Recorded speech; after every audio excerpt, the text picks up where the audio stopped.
नमस्कार। हमारा देश और पूरा विश्व आज कोविड-19 की चुनौती का सामना कर रहा है। कोविड-19 अभी खत्म नहीं हुआ है। ऐसे में हमारा फर्ज है कि हम सतर्क रहें। इसलिए जब तक दवाई नहीं तब तक कोई ढिलाई नहीं। कोरोना से बचाव के लिए जरूरी है नियमित रूप से हाथ धोना, मास्क पहनना और आपस में उचित दूरी बनाए रखना। याद रखिए, 2 गज दूरी मास्क है जरूरी।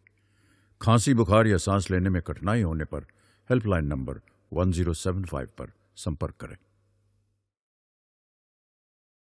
आप सभी को मेरा नमस्कार। मैं श्रीमती मनीषा गौर, उच्च माध्यमिक शिक्षक, शासकीय उच्चतर माध्यमिक विद्यालय मालीखेड़ी, भोपाल से। आज हम एल्डिहाइड और कीटोन की महत्वपूर्ण अभिक्रियाओं का अध्ययन करेंगे। महत्वपूर्ण अभिक्रियाओं के अंतर्गत वह सभी अभिक्रियाएं आती हैं जो प्रश्न पत्र में नाम से पूछी जाती हैं। तो हम शुरू करते हैं। सबसे पहली अभिक्रिया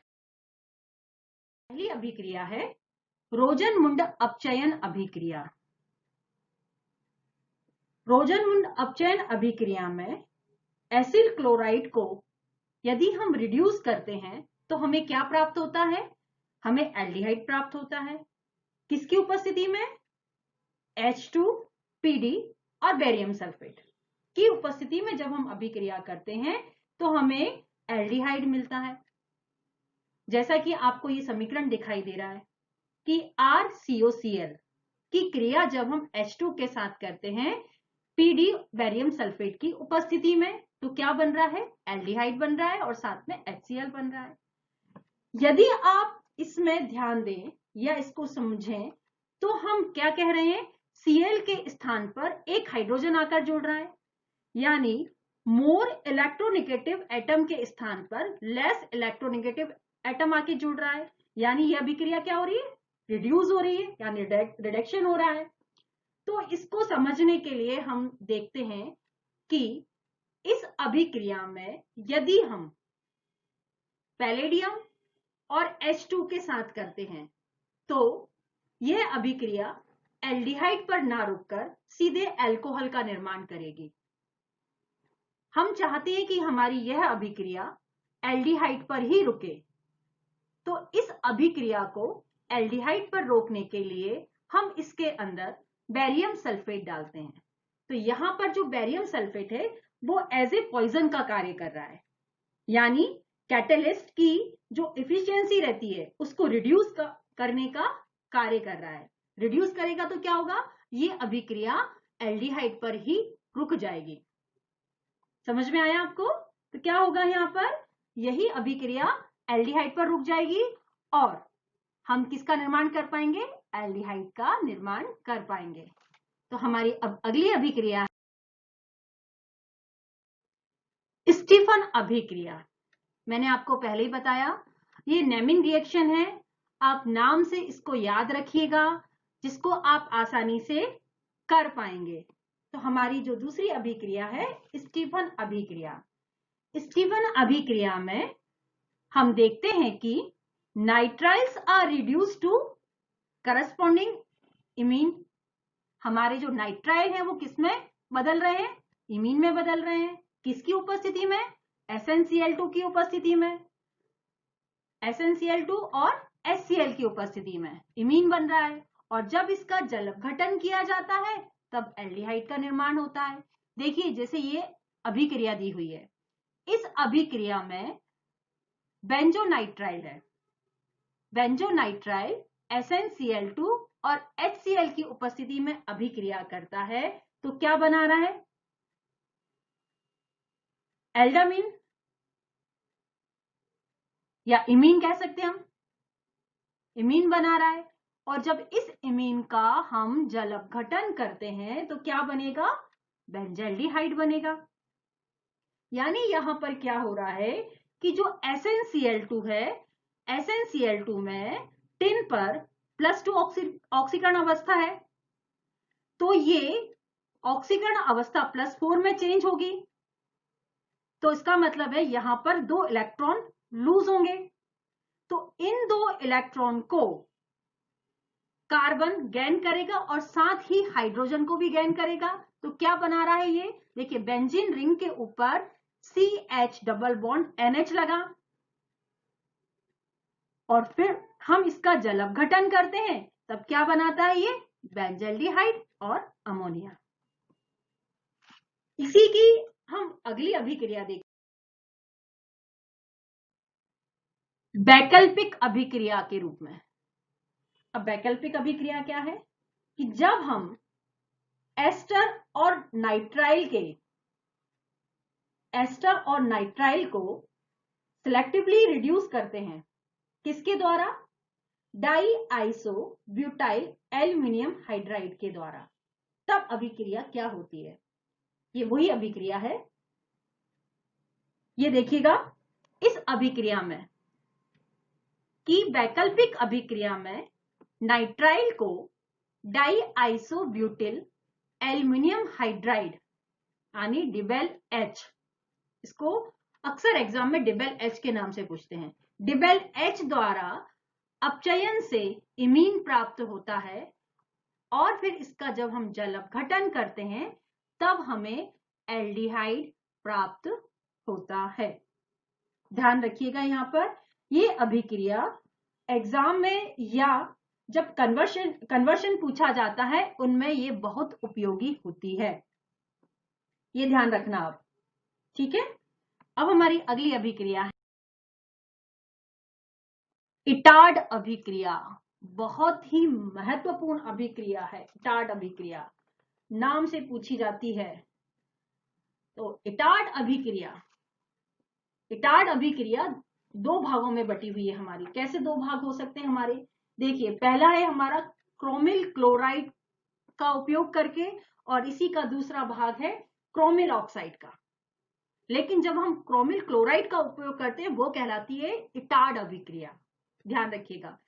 तो इटार्ड अभिक्रिया यूज ऑफ क्रोमिल क्लोराइड यानी CrO2Cl2।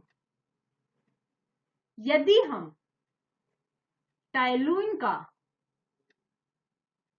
को स्ट्रॉन्ग ऑक्सीडाइजिंग एजेंट का उपयोग कर अभिक्रिया कराते हैं तो यह अभिक्रिया प्रोडक्ट के रूप में हमें अम्ल देती है। लेकिन हमें इस अभिक्रिया के द्वारा क्या प्राप्त करना है? एल्डिहाइड प्राप्त करना है। इसलिए हम यहां पर किसका उपयोग करेंगे? हम यहां पर उपयोग करेंगे क्रोमिल क्लोराइड का। समझ में आया? स्ट्रॉन्ग ऑक्सीडाइजिंग एजेंट कौन से हो सकते हैं? जैसे KMnO4। यदि हम यहां पर टाइलून की अभिक्रिया KMnO4 के साथ कराते हैं तो हमें अम्ल मिलेगा। इसलिए हम ऐसे एजेंट का उपयोग करेंगे जिससे कि हमें एल्डिहाइड प्राप्त हो। तो हम यहां पर किसका उपयोग कर रहे हैं? हम उपयोग कर रहे हैं यहां पर क्रोमिल क्लोराइड का। तो ये देखिए, टाइलून की अभिक्रिया जब हम क्रोमिल क्लोराइड के साथ कराते हैं तो क्या बनता है? क्रोमियम कॉम्प्लेक्स बनता है। ये क्रोमियम कॉम्प्लेक्स का जब हम जल अपघटन करते हैं तो क्या प्राप्त होगा? हमें बेंजल्डिहाइड प्राप्त होगा। अब आप सोच रहे होंगे कि हम यहां पर क्रोमिल क्लोराइड का उपयोग क्यों कर रहे हैं? क्रोमिल क्लोराइड के उपयोग करने से ही यहां पर हमें क्रोमियम कॉम्प्लेक्स प्राप्त होता है। यदि जब हमें क्रोमियम कॉम्प्लेक्स प्राप्त होगा तब हम उसका जल अपघटन कर पाएंगे और जब हम जल अपघटन करेंगे तब हमें बेंजल्डिहाइड प्राप्त होगा। अब इसकी मैकेनिज्म देखिए, ये कैसे काम होता है। ये देखिए, ये है हमारा टाइलून, ये टाइलिन है हमारा, और ये हमारा क्या है? क्रोमिल क्लोराइड है। जब क्रोमिल क्लोराइड का, ये देखिए, ये वाला बॉन्ड कहां शिफ्ट हो रहा है? हाइड्रोजन की तरफ शिफ्ट हो रहा है और हाइड्रोजन और इसका बॉन्ड कहां शिफ्ट होगा? यहां शिफ्ट हो जाएगा। तब क्या बन जाएगा? ये देखिए, मध्यवर्ती वाला, ये CH2 क्रोमियम का ये ऑक्सीजन वाला भाग का जो इलेक्ट्रॉन रहेगा कहां शिफ्ट होगा? कार्बन के ऊपर। और ये जो डबल बॉन्ड रहते हैं उसमें से एक बॉन्ड आपका जो रहता है वो यहां शिफ्ट होगा। ये वाला बॉन्ड क्रोमियम की तरफ शिफ्ट हो जाएगा। तो अगला प्रोडक्ट हमारा क्या बन जाएगा? ये हमारी बेंजीन रिंग और उससे जुड़ा हुआ ये O, Cr Cl, Cl, OH और H। अब यहां पर ये वाला जो C और H के बीच में जो बॉन्ड लगा हुआ है, ये बॉन्ड ऑक्सीजन की तरफ शिफ्ट होता है। जब ऑक्सीजन की तरफ शिफ्ट होगा तो क्या बन जाएगा, यहां पर डबल बॉन्ड बन जाएगा। और जब डबल बॉन्ड बनेगा तो क्या होगा, ये देखिए, डबल बॉन्ड O और H, और क्या बाहर निकलेगा, CrClOH। फिर से समझिएगा इस मैकेनिज्म को। ये हमारा टाइलून है और ये है क्रोमिल क्लोराइड। क्रोमिल क्लोराइड का जी C डबल बॉन्ड O वाला बॉन्ड एक हाइड्रोजन की तरफ शिफ्ट होगा और CH2H के बीच में जो बॉन्ड है वह बेंजीन रिंग और CH2 के बीच में शिफ्ट होगा। और बेंजीन रिंग का ये वाला बॉन्ड कहां शिफ्ट होगा, क्रोमियम की तरफ शिफ्ट हो जाएगा। तब ये कॉम्प्लेक्स बना लेगा एक। इस कॉम्प्लेक्स में जो ऊपर की तरफ हमारा ऑक्सीजन है वहां से इलेक्ट्रॉन यहां शिफ्ट होगा, यहां का बॉन्ड इधर शिफ्ट होगा और ये वाला बॉन्ड क्रोमियम की तरफ शिफ्ट हो जाएगा। ये वाला बन जाएगा, तैयार हो जाएगा और अंत में जाके एल्डिहाइड का निर्माण हो जाएगा। तो ये प्रोसेस है इसकी, स्टेप बाय स्टेप, कि किस तरीके से ये क्रोमिल क्लोराइड उसके साथ रिएक्ट हो रहा है। ठीक है, क्रिया है क्रोमिल ऑक्साइड के उपयोग से। अभी हमने क्या पढ़ी थी, क्रोमिल क्लोराइड के साथ, इसी का दूसरा भाग है ये, क्रोमिल ऑक्साइड के उपयोग से। क्रोमिल ऑक्साइड यानी CrO3। क्रोमिल ऑक्साइड, हम क्रोमिल ऑक्साइड का उपयोग भी कर सकते हैं मिथाइल बेंजीन और उसके डेरिवेटिव के साथ। ध्यान रखिएगा, इसका उपयोग हम कहां कर सकते हैं, मिथाइल बेंजीन और उसके डेरिवेटिव के साथ भी हम ये अभिक्रिया कर सकते हैं। जैसा कि आपको इस अभिक्रिया में दिखाई दे रहा है कि टाइलून की अभिक्रिया जब हम क्रोमिल क्लोराइड और एसिटिक एनहाइड्राइड के साथ 273 से 283 के केल्विन पर हम करते हैं, तब हमें क्या प्राप्त हो रहा है, ये देखिए, तब हमें मिल रहा है बेंजिलिडीन डाइएसीटेट ये। और जब इसका जलअपघटन किया जाता है तब हमें क्या मिलता है, बेंजल्डिहाइड प्राप्त होता है। यदि हम यहां पर स्ट्रॉन्ग ऑक्सीडाइजिंग एजेंट का उपयोग करें तब ये टाइलून अम्ल में सीधा परिवर्तित हो जाएगा। लेकिन हम यहां पर CrO3 और एसिटिक एनहाइड्राइड का उपयोग कर रहे हैं तो यह ऐसे कॉम्प्लेक्स का निर्माण करेगा जिसका कि हम ऑक्सीडेशन नहीं कर सकते। ये जो कॉम्प्लेक्स बन रहा है, इस कॉम्प्लेक्स का हम ऑक्सीडेशन नहीं कर सकते। तो हम इसका क्या करेंगे, हम इसका फिर जलअपघटन करेंगे। जब जलअपघटन करेंगे तो हमें क्या मिलेगा, तब हमें एल्डिहाइड मिलेगा।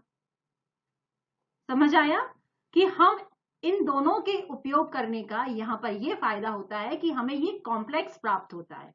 इस कॉम्प्लेक्स का हम ऑक्सीकरण नहीं कर सकते, क्योंकि यदि हम इसका ऑक्सीकरण करेंगे तो हमें फिर अम्ल की जगह क्या मिलेगा, अल्कोहल मिलेगा।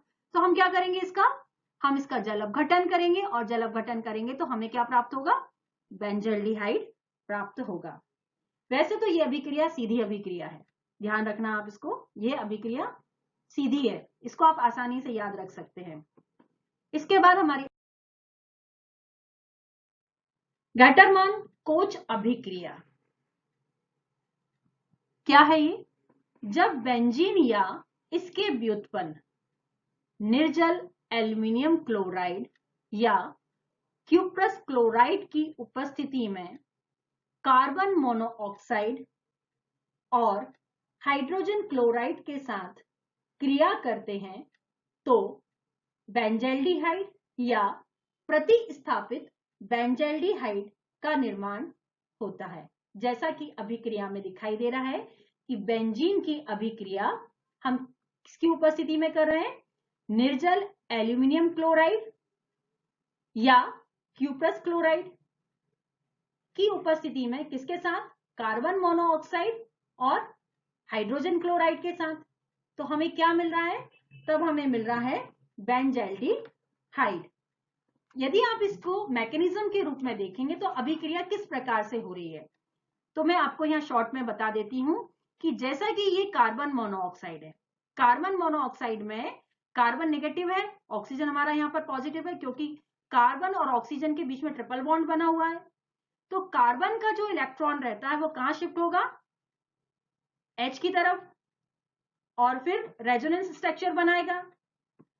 फिर इसके बाद वहां से इलेक्ट्रोफाइल बेंजीन पर अटैक करेगा, तब जाकर के बेंजीन अपने पाई इलेक्ट्रॉन को शिफ्ट करेगा और किसका निर्माण करेगा? एल्डिहाइड का निर्माण करेगा। मैकेनिज्म जरूर आप इसका ध्यान से समझिएगा, आपकी बुक में दी होगी, तभी आप इसको आसानी से याद कर पाएंगे।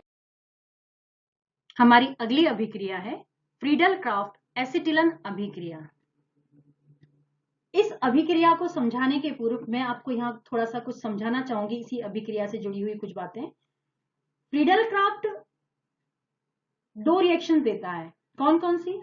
एसाइलेशन और एल्काइलेशन। लेकिन हम यहां पर एल्काइलेशन अभिक्रिया का उपयोग नहीं करते, क्योंकि हमें एल्काइल बेंजीन का निर्माण थोड़ी करना है।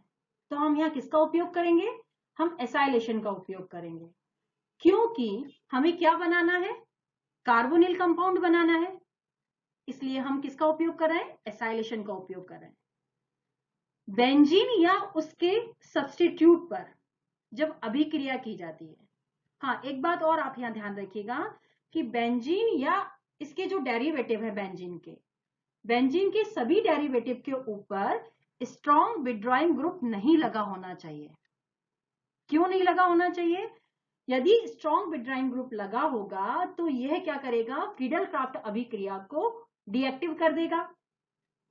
और जब डीएक्टिव कर देगा, क्योंकि फ्रीडल क्राफ्ट रिएक्शन में क्या होता है? इलेक्ट्रोफाइल को अटैक करना है, तो इलेक्ट्रोफाइल के ऊपर क्या है? पॉजिटिव चार्ज है। तो बेंजीन इलेक्ट्रॉन रिच होगा, तो जल्दी इलेक्ट्रोफाइल अटैक करेगा। पर यदि बेंजीन पर इलेक्ट्रॉन विथड्रॉइंग ग्रुप लगा होगा तो बेंजीन की इलेक्ट्रॉन डेंसिटी क्या हो जाएगी? कम हो जाएगी।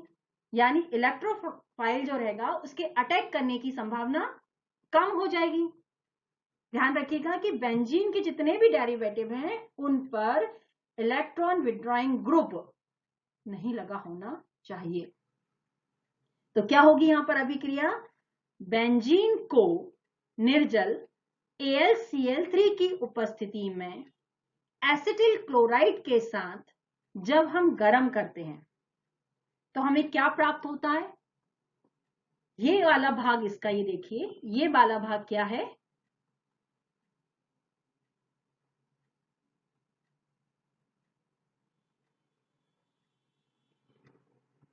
ये वाला भाग इसका है एसाइल पार्ट, ठीक है ना? ये कौन सा है? एसाइल पार्ट है इसका। तो क्या बना रहा है? कार्बोनाइल कंपाउंड का निर्माण कर रहा है, ठीक है। अब हमारी अगली अभिक्रिया है नाभिक स्नेही योगात्मक अभिक्रिया। पहले भी हमने इन अभिक्रियाओं का अध्ययन किया है, हमने उसमें HCN के साथ अभिक्रिया देखी थी, और आज हम देखेंगे सोडियम बाइसल्फाइड के साथ अभिक्रिया। ये अभिक्रियाएं कौन सी हैं? नाभिक स्नेही योगात्मक अभिक्रियाएं। तो इस अभिक्रिया में जब हम सोडियम बाइसल्फाइड के साथ या तो कीटोन या एल्डिहाइड के साथ जब हम सोडियम बाइसल्फाइड की अभिक्रिया कराते हैं, तब हमें बाइसल्फाइड एडिशन कॉम्प्लेक्स या कंपाउंड प्राप्त होता है। ये ध्यान रखिएगा आप। तो ये देखिए, आपको ये क्या है हमारा? या तो आप यहाँ पर एल्डिहाइड रख सकते हो या कीटोन, दोनों में से आप किसी के साथ अभिक्रिया करा सकते हो। किसके साथ करा रहे हो? सोडियम बाइसल्फाइड के साथ। तो आपका ये क्या बना? मध्यवर्ती प्रोडक्ट बना।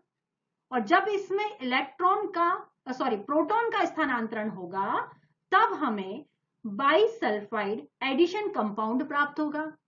प्रोटॉन का स्थानांतरण किस प्रकार से हो रहा है, ये देखिए, ये आपका हाइड्रोजन है वह कहां शिफ्ट हो रहा है, नीचे ऑक्सीजन के पास, और ये सोडियम कहां शिफ्ट हो रहा है, ऊपर SO3 के पास। तो क्या बना रहा है, ये देखिए SO3 Na और OH, तो ये क्या कहलाता है, bisulphide addition compound. Reaction form में हम इधर भी देखते हैं कि जब एस्टैल्डिहाइड की अभिक्रिया हम NaHSO3 के साथ करते हैं तब भी हमें बाइसल्फाइड एडिशन कंपाउंड प्राप्त होता है। क्या मिलता है हमें, बाइसल्फाइड एडिशन कंपाउंड। ठीक है, अब हम इसकी मैकेनिज्म को देखेंगे, अब हम इसकी क्रियाविधि को देखेंगे कि किस प्रकार से यहां पर अभिक्रिया हो।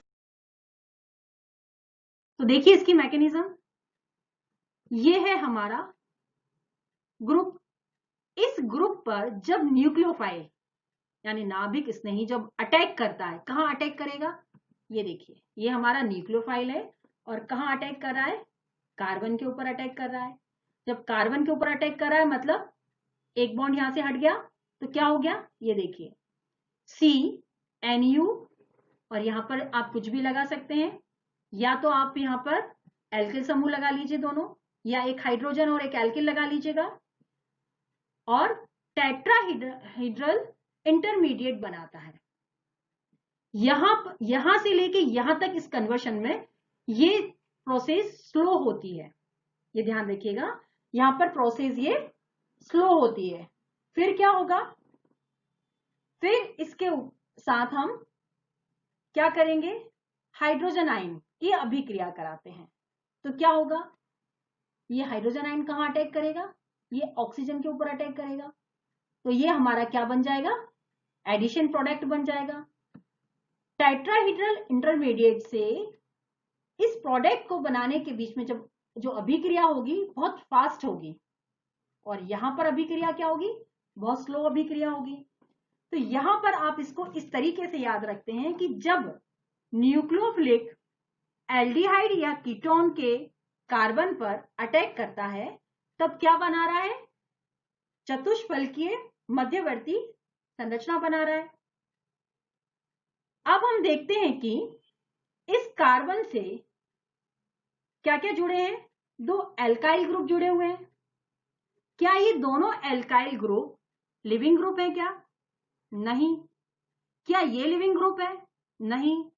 या ए लिविंग ग्रुप है, नहीं। यदि इसको हम लिविंग ग्रुप बोलते हैं तो हम अभिक्रिया करा ही क्यों रहे हैं, तो ये भी लिविंग ग्रुप नहीं है, ये भी लिविंग ग्रुप नहीं है। तो फिर हम न्यूक्लियोफिलिक को हटाएंगे, नहीं, हम उसको भी नहीं हटा सकते। तब यहां पर हम क्या करेंगे, एक H पॉजिटिव की अभिक्रिया कराएंगे। तो वो क्या करेगा, वो क्या करेगा, कहां जाके अटैक करेगा, इस ऑक्सीजन पर अटैक करेगा, और ऑक्सीजन पर जब अटैक करेगा तो क्या बनाएगा, ये एडिशन प्रोडक्ट बनाएगा। अब मेरे इसमें सवाल ये आता है कि इसको हम न्यूक्लियोफिलिक एडिशन क्यों कहते हैं। देखिए, न्यूक्लियोफिलिक एडिशन इसलिए कहते हैं क्योंकि रेट डिटरमिनाइंग स्टेप क्या हो रही है इसकी, स्लो। ये जो पहली स्टेप है ये स्लो हो रही है, इसमें क्या हो रहा है, हमारा न्यूक्लियोफाइल अटैक कर रहा है, इसलिए हम इसको क्या कहते हैं, न्यूक्लियोफिलिक एडिशन रिएक्शन। ठीक है, हमारी क्लेमेंशन अपचयन अभिक्रिया, इस अभिक्रिया में एल्डिहाइड और कीटोन को अमलगम जिंक और सांद्र HCl के साथ जब गर्म किया जाता है तो कार्बोनिल समूह मेथिलीन समूह में अपचयित हो जाता है और एल्केन का निर्माण करता है। देखिए इस अभिक्रिया में ये क्या है, हमारा बेंजल्डिहाइड है, हाइड्रोजन के साथ अभिक्रिया कर रहा है, किसकी उपस्थिति में, ZnHg और HCl की उपस्थिति में। तो क्या बना रहा है ये, एथेन और पानी का अणु। इसी प्रकार दूसरा देखिए आप, कीटोन है, जब हाइड्रोजन के साथ अभिक्रिया कर रहा है ZnHCl, ZnHg और HCl की उपस्थिति में, तो क्या बनाएगा, ये प्रोपेन बनाएगा और जल का अणु बाहर निकालेगा। हमारी अगली अभिक्रिया है वुल्फ-किश्नर रिडक्शन अभिक्रिया। इस अभिक्रिया में कार्बोनिल यौगिकों, एल्डिहाइड और कीटोनों को हाइड्रोजन के साथ प्रबल क्षार जैसे KOH की उपस्थिति में जब गर्म किया जाता है तो कार्बोनिल समूह मेथिलीन समूह में अपचयित होता है। देखिए इस अभिक्रिया में दिया हुआ है, ये क्या है, हमारा एसिटाल्डिहाइड है। किसके साथ अभिक्रिया कर रहा है? हाइड्रोजन के साथ अभिक्रिया कर रहा है। हाइड्रोजन के साथ कर रहा है तो क्या बना रहा है? क्या बना रहा है? मध्यवर्ती प्रोडक्ट बना रहा है। और जब इसका हम प्रबल क्षार के साथ अभिक्रिया करा रहे हैं या प्रबल क्षार के साथ हम इसको गर्म करते हैं तो क्या बनाएगा? ये मेथिलीन समूह बना लेगा और N2 को बाहर निकालेगा।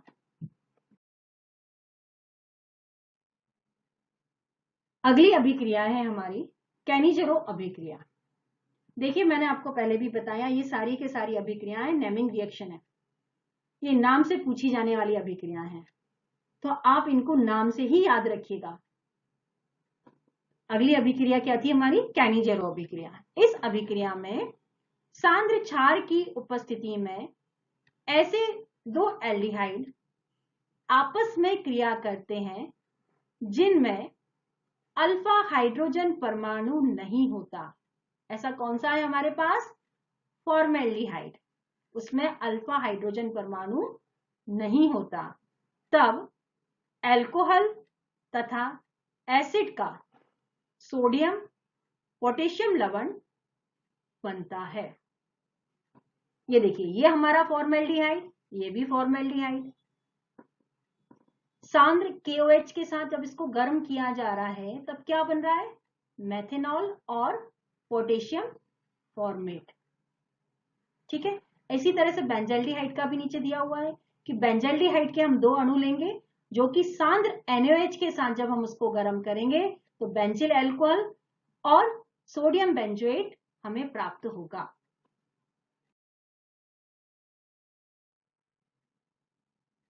पर्किन अभिक्रिया।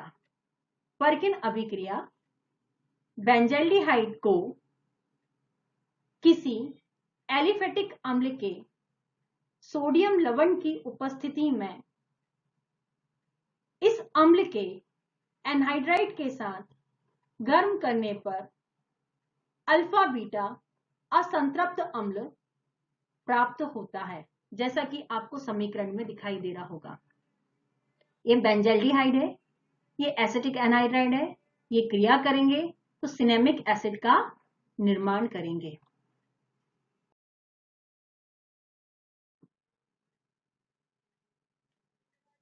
अगली है बहुलीकरण अभिक्रिया। बहुलीकरण, बहुलक क्या होता है? जब दो या दो से अधिक सरल अणु आपस में जुड़कर बड़े अणुभार वाले यौगिक बनाते हैं। कौन से? बड़े अणुभार वाले यौगिक, उसको हम क्या कहते हैं? बहुलक कहते हैं। और ये क्रिया क्या कहलाती है? बहुलीकरण कहलाती है। बहुलीकरण की क्रिया केवल एल्डिहाइड में ही संपन्न होती है। ध्यान रखिएगा, ये अभिक्रिया केवल एल्डिहाइड में ही होती है। जैसे देखिए फॉर्मेल्डिहाइड, जब हम इसका बहुलीकरण कर रहे हैं तो क्या होगा? यानी फॉर्मेल्डिहाइड के बहुत सारे अणु आपस में जुड़ते चले जाएंगे तो फॉर्मेल्डिहाइड पॉलीमर का निर्माण होगा। ठीक है,